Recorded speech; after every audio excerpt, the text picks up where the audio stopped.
என்னம்மா, நாம் என்னமோ நினச்சோம். ஆனால் தமிழ்ச்செல்வி கடைசியில் 7 லட்ச ரூபா பணத்தையும் கொடுத்து இப்போ என்னடானா இந்த ஃபங்க்ஷனை நடத்துறதுக்கு ஏற்பாடு பண்ணிட்டாலே. நான் இதை எதிர்பார்க்கவே இல்லைம்மா அப்படின்னு சொல்லும்போதும், அடியே அவள் என்ன பண்ணாலும் கடைசி நிமிஷம் வரைக்கும் நாம் தாண்டி ஜெயிச்சுக்கிட்டே இருப்போம் அப்படின்னு சொல்கிறாங்க. எப்படிம்மா முடியும்னு சொல்லிட்டு அங்கே சித்ராவும் கேட்குறாங்க. அதெல்லாம் நடக்கிறத நீயே பார்த்துக்கிட்டு அப்படின்னு சொல்லிட்டு இருக்கும்போது தான் அங்கே ஐஸ்வர்யா வந்துட்டு சேதுக்கிட்ட சொல்லிட்டு இருக்காங்க. பாவம் அம்மா ஐஸ்வர்யா, தமிழ்ச்செல்விக்கு நம்ம இவ்வளோ பெரிய கஷ்டத்தை கொடுத்துருக்க கூடாதுன்னு சொல்ல நாம் என்ன வேணும்னேவா கொடுத்தோம்? மொத்த செலவை நம்ம தானே ஏற்றுக்கிறோன்னு சொன்னோம். அவள் தானே வேண்டான்னு சொன்னால் அதுக்கு நாம் என்ன பண்ண முடியும் அப்படின்னு செய்து கேட்க, என்ன இருந்தாலும் தமிழ்ச்செல்வி பாவம் தானே மாமா அப்படின்னு சொல்லிட்டு இருக்கும்போது, அதெல்லாம் பற்றி நீ யோசிக்காத, அவள் திமிருக்காரி, அப்படி தான் நடந்துப்பா அப்படின்னு செய்து சொல்லிட்டு வெளியே போக குழந்தைய தூக்கி கொஞ்சிக்கிட்டு இருக்காங்க. இங்கே ஐஸ்வர்யாவும் நாளைக்கு எல்லாம் ஏற்பாடும் சிறப்பாக முடிஞ்சிடும் தமிழ்னு வீட்டில் செல்லப்பாண்டி வந்து சொல்லிட்டு இருக்க. சரிப்பா, எல்லாமே நல்லபடியாக முடியணும், எனக்கு அதுதான் வேணும் அப்படின்னு சொல்லிட்டு இருக்காங்க. எல்லாருமே அடுத்த நாள் வந்துட்டு கோவிலுக்கு போகிறாங்க. கோவிலில் அப்பத்தா எங்கள் தமிழ்ச்செல்வி, செல்லப்பாண்டி, வசந்தி, தனம், அவங்க பாட்டின்னு எல்லாரும் ஒரு பக்கம் குடும்பமாக நிற்க, இன்னொரு பக்கம் ராஜாங்கத்துடைய மொத்த குடும்பமும் நிற்க தான் செய்யும். நம்ம கோவிலில் வச்சு 2 குழந்தைங்களுக்கும் காது குத்துறதான் வேண்டிக்கிட்டது போல் நாம் இன்றைக்கி எந்த விசேஷத்தை பண்ண போகிறோம், ஊர்க்காரங்க எல்லாருக்கும் சாப்பாடு ரெடி பண்ணியாச்சான்னு சொல்லி கேட்க, எல்லாமே ஆயிட்டுருக்குப்பா, எல்லாமே நல்லபடியாக முடிஞ்சிடும் அப்படின்னு சொல்லிட்டு இருக்காங்க. என்ன தமிழ்ச்செல்வி, என்ன சொன்னது போல் பணத்தை கொடுத்துட்டேன் அப்படின்னு அங்கே ஐஸ்வரி வந்து சொல்ல, உங்களுக்கு என்ன தாண்டி வேணும்? எப்போ பார்த்தாலும் இவ்வளோ வம்பு இழுத்துக்கிட்டு இருக்கதான் உங்களுக்கு வேலையா? வேறு வேலை இருந்தால் போய் பாருங்கடி, போங்கடி அப்படின்னு சொல்லி அப்போ தான் விரட்டி விட, வாமா அப்படின்னு தம்மாவை கூட்டிகிட்டு வராங்க. அடுத்து என்னம்மா பண்ண போகிறேன்னு சொல்லி கேட்க, இருடி இன்னும் கொஞ்சம் நேரம் இருக்கு அப்படின்னு இங்கே ஈஸ்வரியும் சொல்லிட்டு இருக்காங்க. அத்தை அப்படின்னு சொல்லிட்டு இங்கே பக்கத்தில் வராங்க. இங்கே ஐஸ்வர்யாவும், ஆண்டி என்ன ஆண்டி பண்ணிட்டு இருக்கீங்கன்னு சொல்லி கேட்க, என்ன ஐஷோ என்ன பண்ணணும் அப்படின்னு சொல்லி கேட்க, வாங்க ஆண்டி ஃபங்க்ஷன் ஆரம்பிக்க போகுது, உங்கள் 2 பேரையும் காணலன்னு சொல்லி தேடிட்டு இருக்காங்க, வாங்கன்னு சொல்லிட்டு கூட்டிகிட்டு போகிறாங்க. அங்கே இந்த ஐஸ்வர்யா பக்கத்தில் போயிட்டு நிற்கிறாங்க எல்லாருமே. ஆமாம், இப்போ காது குத்தி யார் மடியில் வச்சு நடக்க போகுதுன்னு சொல்லிட்டு கேட்குறாங்க. ஈஸ்வரியும், என்ன எங்கள் அப்பா மடியில் தான் அப்படின்னு செய்து சொல்ல, அப்போ செய்து சொல்கிறாங்க, அப்பா நீங்கள் உட்காருங்கப்பா, அழகரி மீனாட்சியும் ஒரே மாதிரி நீங்கள் மடியில் உட்கார வச்சு 2 பேருக்கும் ஒரே நேரத்தில் காது குத்து பண்ணிடலாம் அப்படின்னு சொல்லும்போது, அது முடியாது, அது நடக்காது அப்படின்னு சொல்கிறாங்க இங்கே தமிழ்ச்செல்வி. ஏன் நடக்காது?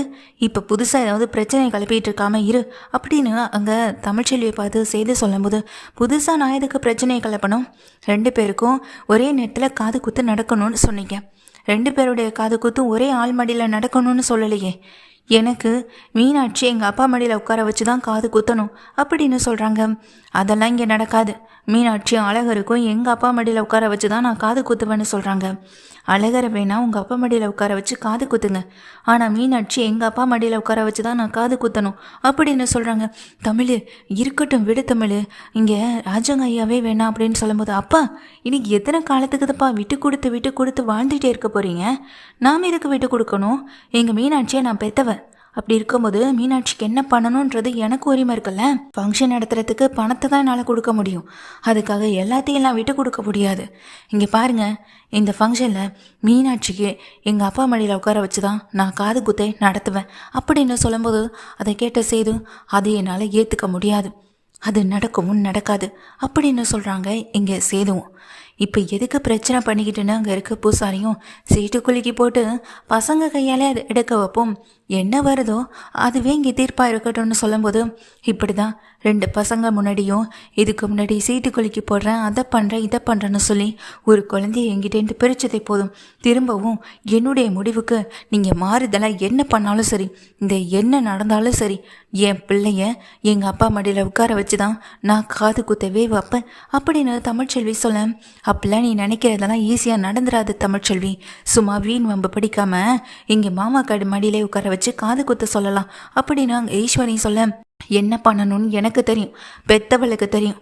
ஒரு புள்ள பிறக்கிறதுக்கு முன்னாடியே ஓடி போன இவரெல்லாம் அதை பற்றி பேசக்கூட கூடாதுன்னு அங்கே சேதுவை பார்த்து சொல்ல, என்ன இப்படி எல்லாம் முன்னாடி சேதுவை அவமானப்படுத்துறியான்னு சொல்லி கேட்குறாங்க.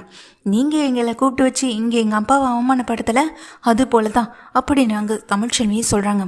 பார்த்தீங்களா மாமா இப்படி எதுத்தாலமாக பேசுகிறா பாருங்கன்னு சொல்ல, இப்போ எதுக்கு வேன் பிரச்சனை அப்படின்னு அங்கே ராஜாங்க சொல்ல வரும்போது, அதுக்கு இங்கே சேதுவும், அப்பா விடுங்கப்பா, நாம் சீட்டு குலுக்கி போட்டுடலாம் அப்படின்னு சொல்லிட்டு இங்கே சாமி முன்னாடியே சீட்டு குலுக்கி போட தயாராக இருக்காங்க.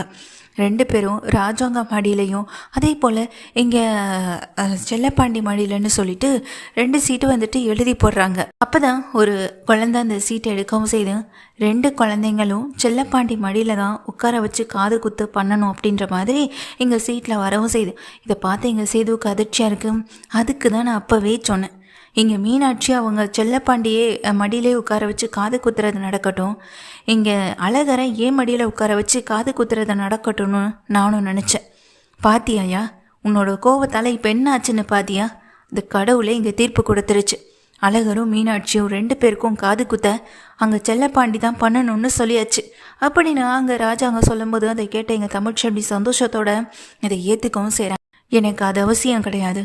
இங்கே அழகர் உங்கள் மடியிலே உட்கார வச்சு காது குத்துங்க, மீனாட்சி நான் சொன்னது போல் எங்கள் அப்பா மடியிலே உட்கார வச்சு காது குத்துறது நடக்கட்டும் அப்படின்னு சொல்ல, நீ ஒன்றும் விட்டு கொடுக்கலாம் வேண்டாம் அப்படின்னு அங்கே செய்து சொல்லும்போது அதை கேட்ட எங்கள் தமிழ்ச்செல்வி இதுக்கு மேலே உங்கள் விருப்பம்னு சொல்லிடுறாங்க. இவ்வளோ தூரம் தமிழே சொல்லுதில்ல, அதுவும் இல்லாமல் உங்கள் அப்பாவோட ஆசை வேற, நீ ஏன்ப்பா வீண் வம்பு பிடிக்கிறேன்னு சொல்லிட்டு எங்கே திட்டமும் செய்கிறாங்க.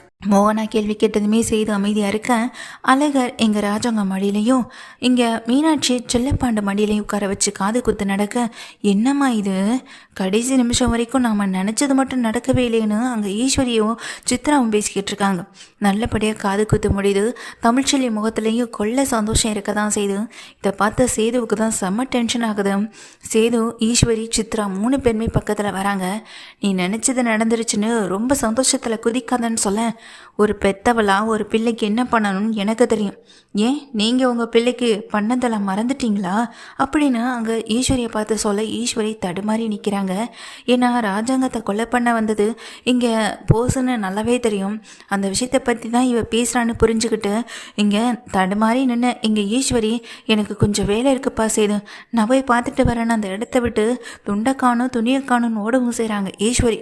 பின்னாடியே சித்திரமும் அம்மா அம்மா நெல்லுமா அப்படின்ட்டு பின்னாடியே போக அங்கே நிற்கிற செய்து இங்கே தமிழ்ச்செல்வியை பார்த்து, நீ நினச்சது எப்போதுமே நடக்கும்னு மட்டும் நினைக்காத, 2 குழந்தைங்களும் விவரம் தெரிகிற வரைந்தான், ஒரு அளவுக்கு மேலே அவங்களுக்கெல்லாம் தெரிஞ்சதுன்னா அதுக்கப்புறம் ஏன் கூட தான் இருக்கிறான்னு சொல்லுவாங்க அப்படின்னு சொல்ல, கனவு பகல் கனவு எல்லாரும் காணலாம், ஆனால் அது நடக்கணும்ல அப்படின்னு சொல்ல, இன்ன வரைக்கும் பசங்க ஒன்று அம்மான்னு சொல்லி கூப்பிட்ருக்காங்களா சொல்லு, அது கேட்டது போல் நீ தான் அவங்களுக்கு பாசத்தை கொடுத்துட்ருக்கியா?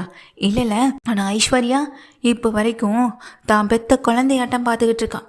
அவளை சித்தின்னு கூட சொல்லக்கூடாது, தன் அம்மான் தான் சொல்லி கூப்பிடணுன்னு சொல்லி குழந்தைங்களுக்கு சொல்லி கொடுத்துக்கிட்டு இருக்கான் அப்படின்னு அங்கே செய்து சொல்லும்போது, பெற்றவங்க என்றைக்குமே மற்றவங்கள ஆயிட முடியாது, அதே நேரத்தில் மற்றவங்க என்றைக்குமே பெற்றவங்களாகவும் இருந்துட முடியாது அப்படின்னு சொல்லும்போது இதை கேட்டு செய்து அப்படியே டென்ஷன் ஆகி பார்த்துட்ருக்காங்க. என் பிள்ளைங்களுக்கு நல்லபடியாக காது குத்து முடிஞ்சதுன்ற சந்தோஷத்தில் இருக்கேன். இதுக்கு மேலே உங்ககிட்ட பேசி நான் டைம் வேஸ்ட் பண்ண விரும்பவும் இல்லை அப்படின்னு அங்கே உதறி தள்ளிட்டு தமிழ்ச்செல்வி போகவும் செய்ய சேதுவுக்கு இது இன்னும் டென்ஷனை கொடுக்குது. தமிழ்ச்செல்வி தன் பசங்க பக்கத்தில் போகும்போது 2 குழந்தையும் அதே இடத்துல அங்கே தமிழ்ச்செல்வி அம்மானு கூப்பிட அது சேது முகத்தில் கரிய பூசின விதமாக இருக்க தான் செய்யுது.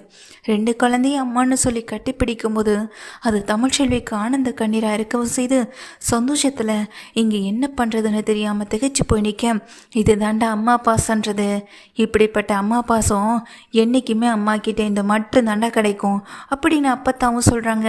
சேது இதை கேட்டு உடஞ்சி போய் நிற்கிறாங்க. என்றைக்கு இருந்தாலும் தமிழ்ச்செல்வியை குழந்தைங்க மறந்துடவும் மறந்துடாது, விட்டு கொடுக்கவும் கொடுத்துறாதுன்னு அப்பத்தா சொல்லும்போது சேது உடஞ்சி போய் நிற்கிறாங்க.